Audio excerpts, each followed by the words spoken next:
My brother stole my inheritance. For 3 years, he thought he got away with it.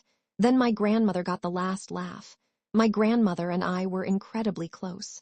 When I was a kid, she practically raised me. She attended every school event, every birthday, every important moment. Meanwhile, my older brother Mark only visited when he needed money. Grandma knew it too. She just never said anything. When she passed away at 86, our family was devastated. A few weeks later, we gathered for the reading of her will. That's when everything went wrong. According to the documents, Grandma had left almost everything to Mark. The house, the savings, the investments, everything. I received a small jewelry box and a handwritten letter. That's it. I won't lie. I was heartbroken, not because of the money, because it didn't make sense. This was the woman who told everyone I was her favorite grandchild. Even my cousins looked confused. But Mark looked thrilled. He spent the next few months acting like he'd won the lottery. New car, luxury vacations, expensive watches. He made sure everyone saw it.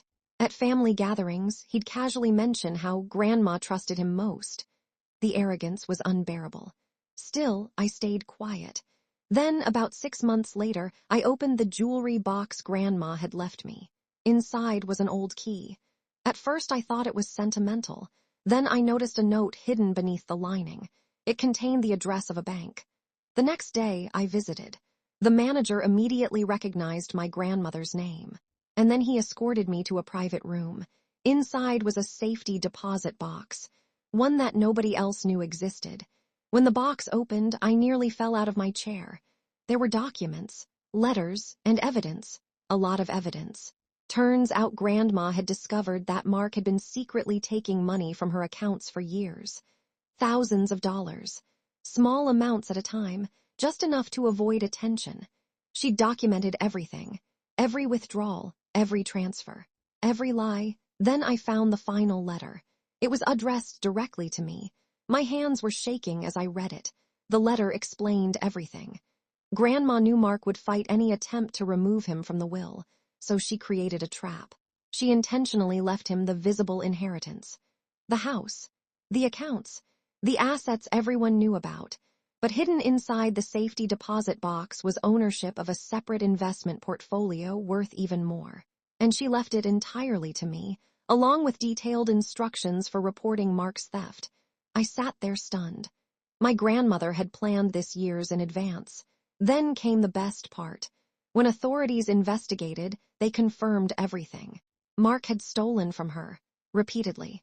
The money he'd taken reduced his inheritance significantly. He spent months dealing with legal problems and repayment demands. Meanwhile, I inherited the hidden portfolio. The value had grown substantially over time. In the end, I received far more than Mark ever did. When he found out, he was furious. He called me screaming, accusing me of turning the family against him.